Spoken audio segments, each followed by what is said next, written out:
Alright mga idol, papunta tayo ngayon ng Barsin Naga dahil mayroong tropa nating si Ronnie nagpapatulong sa Honda Beat na ginagawa niya.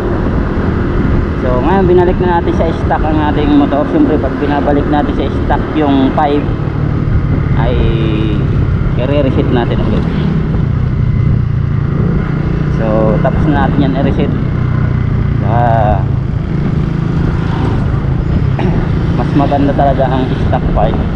Pag binirit mo yan, walang delay. Yun na yung pinaka ano niya, tuno o kaya tuning na tinatawag sa stock muffler, stock ECU. Yan yung maganda mga idol sa stock.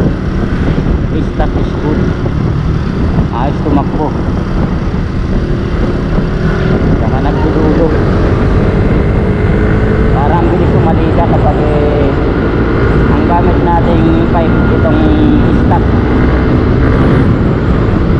Mamaya na lang pagdating natin doon sa Barsin Naga kay Ronnie.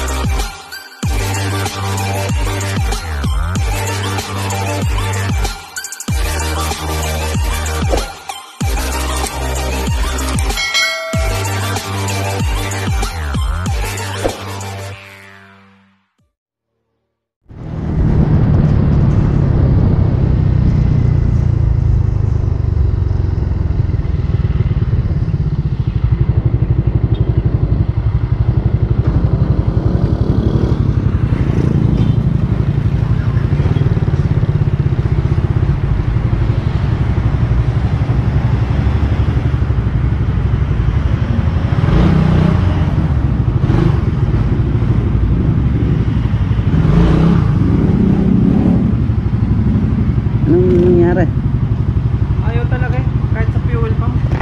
Naggan ang motor ng fuel pump, ayaw lumabas ng gasolina. Ngayon pag on off pala ang gasolong susi, saka lang nalabas ang gasolina.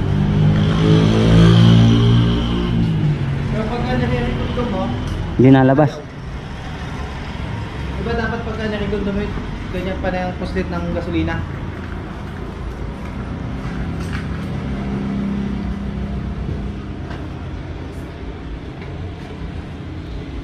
Bago na rin to. Oo. Ang luma niya nandyan. Pero time ko ganun din eh.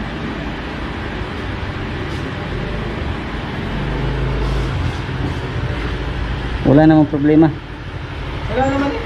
Okay naman eh. Dito tubig-tubig. Okay naman eh. Ha? Okay naman. Ito, nilihay lang. Hindi, wag na, ibalik mo na yan.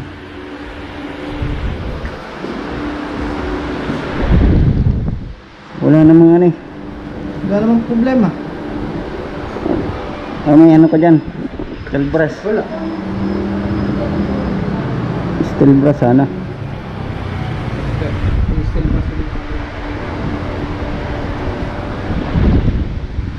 So, ito na mga idol oh. Bago na daw itong ano nito. Bago na yung computer box.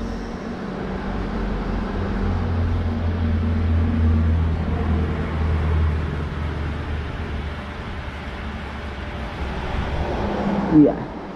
Titingnan natin kung ano naging problema ng motor ng mga idol. Patay muna natin, malulubat. So, on off.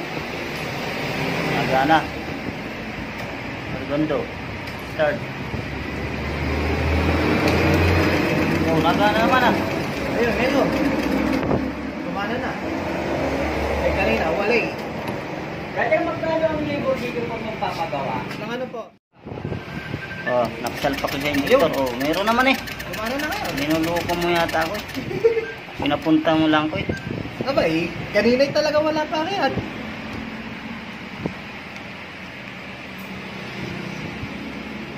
Kulang lang yata sa kilates yung stator eh.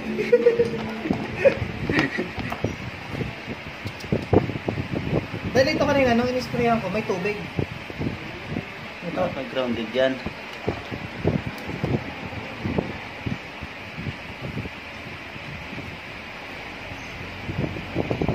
posible bago na lahat eh. Bagong wiring, harness, bagong ECU, bagong fuel filter. Hindi bagong fuel filter niyan. Na hindi, Hindi. chinek mo lang. Mm. Lang masisira, o-ring nun. Ay, pag check ko, bubukas na agad ang o-ring. Buwan agad. Oh, ba't na-under naman? Linuloko mo lang ako eh. Gusto natin papuntay ka dito pare? Yung patay. I-reset mo nga, ano, tingnan mo nga ang error. Meron nga ito. Dahil napatay mo nga. Bata pang tinakbo. 20. 1. 2. 52 yan. Eh bago ng harness yan eh. 52. Hmm. Yun na lang nalabas ngayon. 52. I-reset mo, hugutin mo sa balik mo ulit. Hindi, yung anong sakit. Hugot sa kabalik lang ulit. Wow. Natin. Wala na, patay mo nga pare. On. Hindi na nagbibilang. Na-reset na. Pag andar niyan, yung saka.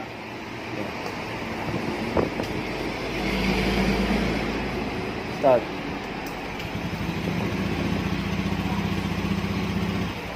Patay. Taas ang minor. Hindi ko pa nabubuksan yan eh.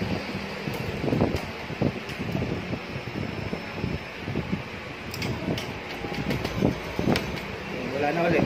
Chop mo yun. Wala na namang kwan. Gas. Ha?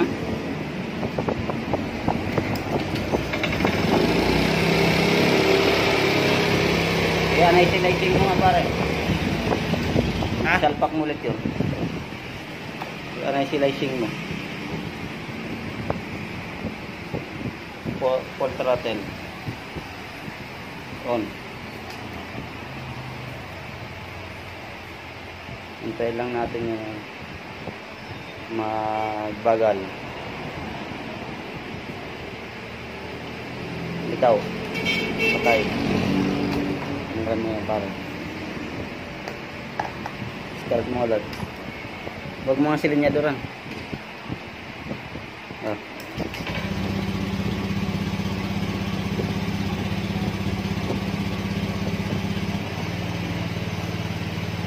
Taas. Okay, mamaya, painitin muna natin.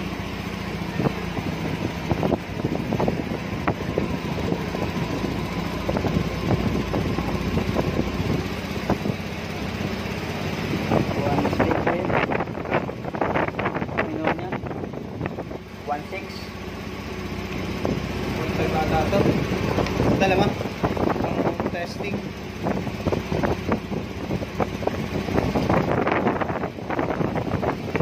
Ingat mo lang doon, ma-okay na yan.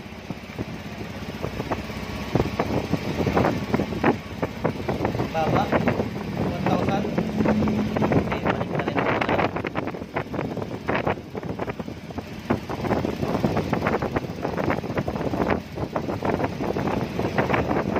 Ganun din. 1,020 lang. Dito mga itikit dito.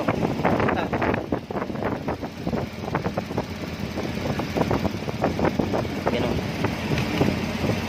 Yan. Ayun, yan na. Taas. 2,000. Paano binago natin din eh?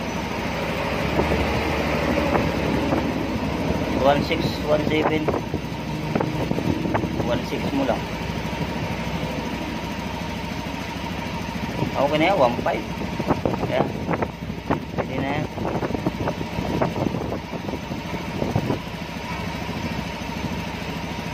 Kailangan kasi minsan pare, ano mo, pag nagbaklas ka ng mga harness, Oh. pag bagong palito, anay-slicing mo yung ginawa kanina muli. Kanina, ginaganon ko yun. Hindi rin. Ayaw. Tapos, ang nangyayari lang, biblik ng Tapos burahin mo rin yan. Ganun lang pagbura. Hugot sa kabalik lang. Para mawala yung error. Ay, ganun na nga ginawa ko ni dati. Tapos kapag i-restart ko ulit, babalik ulit siya. Eh, Hindi, nag-down din eh. siguro. Kaya nang pag i-spray ko ng hangin kanina, Ayos na eh. may tumalsik ng mga tubig-tubig. Eh, bagong kabit mo yan, siyempre, magpalit ka ng harness. Ba't may tubig agad? Hindi. Nung dumating kasi yan, wala pa rin ilaw ang dashboard. Napalit ako ng itong harness. Tapos itong relay niya, tinisting ko kay Mother May, gumana. So hindi expect ko, hindi siya nasira. Ay ngayon, nung okay naman ko, palit na nga pati yung Okay na, ayos na.